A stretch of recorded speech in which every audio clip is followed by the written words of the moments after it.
How to add payment method on Alibaba. Hi everyone, this is Alana from Create, Login and Delete. Let's jump right into the video.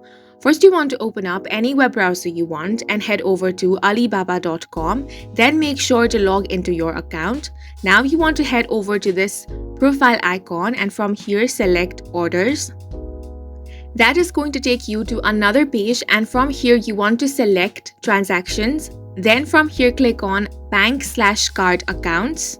Once you're here, you have the option to add a new bank account. Click on it and then you will have to enter the information such as your name on the card, your card number, expiration date, CVV number. After all your details have been verified, your payment method will be added. However, you should know that new bank accounts can no longer be added to online payment for ACH and SEPA transfers. So the only way to add new credit or debit card is while making payments during the checkout process. And that's it for this video. Please make sure to hit the like button and subscribe for more helpful tutorials.